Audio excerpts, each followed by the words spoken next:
नमस्कार. गणपती आता आले आहेत आणि गणपतीबद्दल मी याच्या आधी 2 व्हिडिओज टाकले होते. ते जर तुम्ही बघितले असतील तर तुम्हाला अंदाज आला असेल की गणपतीची मूर्ती घरी बनवावी याच्याकडे आमचा थोडा ओढा जास्ती आहे. गणपतीची मूर्ती विकतही आपण आणू शकतो आणि बरेच जण आणतातही. पण घरी गणपतीची मूर्ती का बनवावी, त्याचं महत्त्व काय आहे आणि त्याच्यामधून आपल्याला काय मिळणार आहे हे आपण जरा समजून घेऊ. मुलांना गणपती बनवण्यात आनंद मिळावा, त्यांच्या कौशल्याचा विकास व्हावा किंवा ते अजून त्याच्यामधून काहीतरी छान त्यांना सुचावं, त्यांच्या हाताला वळण लागावं, त्यांच्याकडून काहीतरी एखादी कलाकृती तयार व्हावी.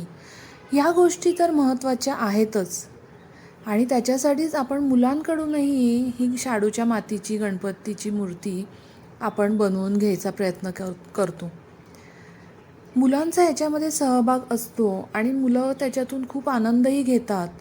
आपण स्वतः बनवलेली मूर्ती आहे याचा त्यांना अतिशय आनंद असतो. यासाठी आपण घरी शाडूच्या मातीची मूर्ती बनवतो. हल्ली बऱ्याच ठिकाणी शिबिरं घेतली जातात, शाडूची माती दिली जाते. काही फी घेऊन शिबिरं घेतली जातात, काही फ्री असतात शिबिरं, जिथे शाडूच्या मातीची गणपतीची मूर्ती बनवायला शिकवली जाते. तर याचा आपण नक्की फायदा करून घेतला पाहिजे. मुलांनी जशी असेल, जशी जमली असेल तशी मूर्ती बनवलेली आपण छान आपल्याकडे ठेवली पाहिजे. हे तर झालं मुलांसाठीच. आता पुढे सुद्धा काही गोष्टी आहेत ज्या खूप महत्त्वाच्या आहेत आणि त्या मुलांच्या दृष्टीनेही महत्त्वाच्या आहेत, मुलांसाठीच्याच आहेत. त्या आपण जरा बघूया. मुलांना आनंद वाटतो, मुलांचं कौशल्य वाढतं, मुलं बिझी राहतात. ह्या गोष्टी तर आपण पाहिल्याच. पण शाडूची मातीचाच गणपती आपण का बनवायचा त्याच्यावर जरासं बघूया. होतं काय की आपण जर घरी गणपती बनवला असेल आणि घरीच आपण विसर्जन केलं की ती माती कायमस्वरूपी आपल्याकडेच राहते, आपल्या घरातच राहते. कारण आपल्याला पुढल्या वर्षी परत घरी गणपती बनवायचा असतो, त्याच्यासाठी माती लागणार असते. त्याच्यामुळे या मातीचा पुनर्वापर होतो. आपल्या घरातून कुठल्याही प्रकारचा कचरा बाहेर जात नाही किंवा आपल्यामुळे कुठल्याही प्रकारचं प्रदूषण होत नाही याची काळजी इथे घेतली जाते. शाडूची माती ही नदीतून येते, त्याच्यामुळे नदीतच आपण जर शाडूचा गणपती विसर्जित केला तर काय हरकत आहे? असा जर प्रश्न तुम्हाला पडत असेल तर त्याचं उत्तरही आहे. प्रत्येक नदीची माती ही वेगळी असते. काही नदीच्या मातीमध्येच शाडू माती मिळते तर काही नदींच्या मातीमध्ये नसते. जर तुम्ही शाडूची माती दुसऱ्या एखाद्या नदीच्या मातीमध्ये मिक्स केली तर त्या नदीची माती नक्कीच प्रदूषित होते. पण जर तुम्ही त्याच नदीमध्ये त्या शाडूची माती विसर्जित केली, ज्या नदीमध्ये शाडूची माती मिळते, तर मात्र हे प्रदूषण होत नाही. पण असं सहसा घडत नाही. आपण कुठल्याही नदीमध्ये, कुठल्याही विहिरीमध्ये कुठल्याही प्रकारची माती विसर्जन करतो आणि त्याच्यामुळे हमखास प्रदूषण होतं. यामुळे शाडूच्या मातीची गणपतीची मूर्ती आपण जी घरी बनवतो ती घरीच विसर्जित केली की हा प्रदूषणाचा विषयच राहत नाही. कारण एकतर आपण ती माती नदीमध्ये विसर्जित करतच नाही, ती घरीच राहते आणि तिचा पुनर्वापर होतो. त्यामुळे पुनर्वापर होणं आणि नदीचं प्रदूषण कमी होणं ही खूप मोठी गोष्ट ह्या घरी आपण जेव्हा मातीची मूर्ती आपण बनवतो यामधून घडतं.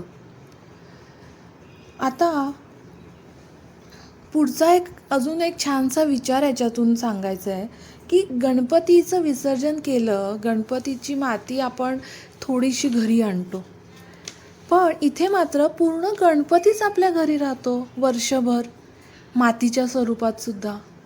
किती छान कल्पना आहे ही. गणपती जरी विसर्जन झाला असला, जरी त्याच्या घरी परत गेला असला, पण त्याचा अवशेष हा कायम आपल्या घरात राहतो वर्षभर. किती सुंदर कल्पना आहे ही.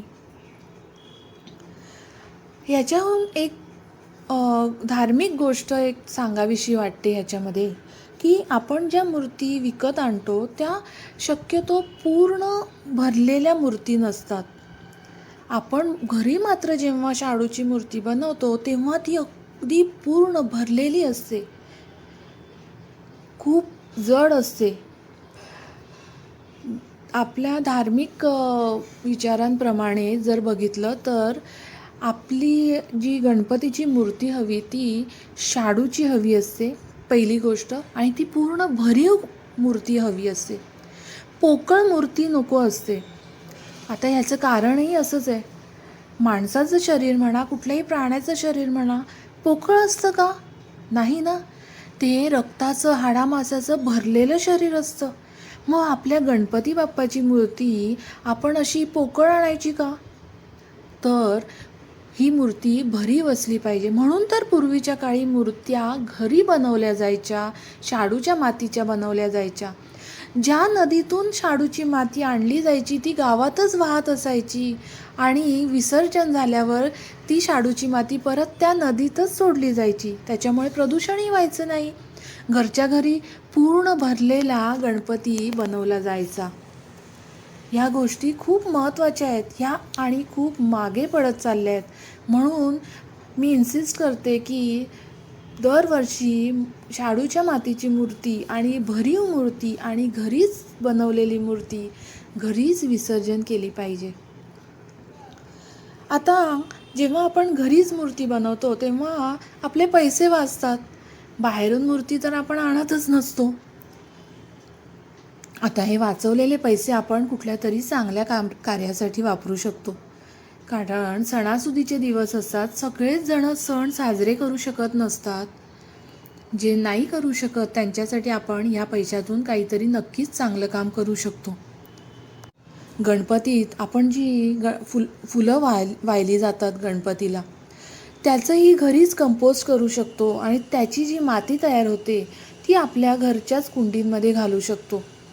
हाही एक विचार आहे याच्यातून, की नुसतीच शाडूची मातीचंच प्रदूषण नाही तर कचऱ्याचं प्रदूषणही आपण इथे थांबवू शकतो. जेव्हा घरी आपण गणपती तयार करतो तेव्हा मुलं इतकी बिझी राहतात, इतकी त्याच्यामध्ये गुंततात की मोबाईलचा वापर करावा हे त्यांच्या लक्षातच येत नाही. हळूहळू मोबाईलचा वापर त्यांच्याकडून कमी केला जाऊ शकतो. याच्यासाठी आपण गणपतीची मूर्ती घरी का तयार करावी याचा विचार नक्कीच करू शकतो. तसंच पालक आणि मूल हे पूर्णपणे तेव्हा गणपतीच्या तयारीत असतं, गणपती तयार करण्याच्या एका प्रोसेसमध्ये असतं. त्याच्यामुळे मुलाचं आणि पालकांचं बॉन्डिंग जमतं, वाढतं. ही किती चांगली गोष्ट याच्यातून घडते. या सगळ्याची जाणीव मुलांना होणं, जसं प्रदूषण थांबणं, घरच्या घरी कंपोस्ट करणं, वाचलेल्या पैशातून काहीतरी सामाजिक कार्य करणं, मोबाईलचा वापर कमी होतो आहे हे कळणं, आई आणि वडिलांबरोबर आपण एकत्र राहून काहीतरी करतोय, या सगळ्या गोष्टी मुलांवर खूप इम्पॅक्ट करतात. या सगळ्या गोष्टी मुलाला जरी आपण सांगत नाही बसलो तरी ते आपोआप त्यांच्यामध्ये रुजतात आणि मुलांच्या वाढीमध्ये याचा भरपूर फायदा होतो. नुसती एक गणपतीची मूर्ती तयार करण्यामागे हा खूप मोठा विचार आहे, हे आपण सगळ्या पालकांनी समजून घ्यायला हवं आहे. चांगली पिढी घडवायची असेल तर याचा आपण नक्की विचार करायला हवा आहे. गणपतीची मूर्ती बनवण्यापासून ते गणपती विसर्जनापर्यंतची ही सगळी प्रोसेस मुलांच्या डोळ्याखालून जाऊ द्या आणि त्यांना ह्याच्यामध्ये सहभागी करून त्यांच्या चांगल्या वाढीसाठी त्यांना मदत करा. तुम्हाला जर माझे विचार आवडत असतील, पटत असतील, तुम्हाला त्याचा काही फायदा होत असेल तर नक्की माझ्या व्हिडिओजना लाईक करा, शेअर करा आणि सबस्क्राईब करा. धन्यवाद.